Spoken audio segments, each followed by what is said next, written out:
Okay, we want to talk a little bit about finance. We talked about getting out of your debt, and I like the way you spun it positive. Yeah. But let's start talking about credit ratings because, you know, knowledge is power. And if you can figure out where you stand, you can start fixing things. This question comes in from a viewer. I've got no idea what my credit rating is. How often should I get a credit report done? It's a two-part question. Yes. I have no idea what my credit rating is. Find out. Right. How often? Every couple of years. Okay. But you want to find out because you want the rating. You want to see what the actual score is because it affects your ability to borrow and the rate you pay. But mostly you want to read the report. It's kind of like reading your diary from when you were 13. You know, when you go back and you read that's what I was thinking. That's what's happening. Yeah. When you read that report, there'll be things on there that you've completely forgotten about. Ideally, they'll be innocuous. Like I had a credit card in university. I don't remember having that particular card. But there could be things on there that you think, oh, either I didn't know that was affecting my score, or that's not true. I didn't do that. That's not true. And if there are things that are inaccurate, you can go back and correct them and improve your score. But it's not sort of, they offer monitoring. You can get it like it's sent to you regularly. You pay a fee for that. I don't think most people need that, but you should check it and just see if you're in the healthy range. It's kind of like your BMI or your weight. I don't want to have people be obsessed with that, hopping on the scale every day, but you kind of want to have a sense for it. Keep your eye on it, right?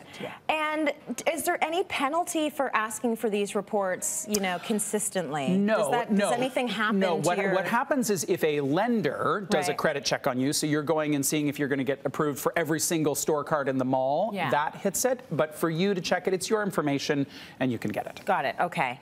I am in my late 20s. I have a bit of money saved, not that much, but I'm wondering if with interest rates as low as they are, does it make sense to buy a condo rather than rent until I am ready to move into a house? I would still need to borrow for the down payment. There's your answer. No, because you don't want to borrow for a down payment. Here's the thing about interest rates. Today, they're like around 3%. Historical average is about 6 or 7%. So when you think about a 25-year mortgage, we may still be in these rates for 5 years. We aren't going to be in these rates for 25. So you need to be thinking about the life of the mortgage and whether you could afford that payment. What I would say to this person is awesome that you're asking the question, save for the down payment, save for the down payment, save for the down payment. And then when it's time for you to, you know, go out, you've got something substantial. You need at least 5% anyway.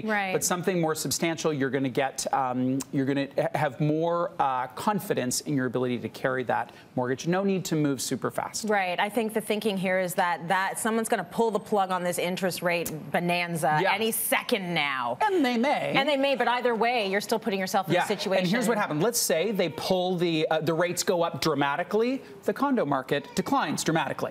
So the condo that you were going to pay 300 grand for maybe is going to be 250, maybe it's going to be 200. Who knows? I don't mean to be alarmist about it. It's just that's two sides of a teeter-totter. Yeah, that's right. It's going to balance out.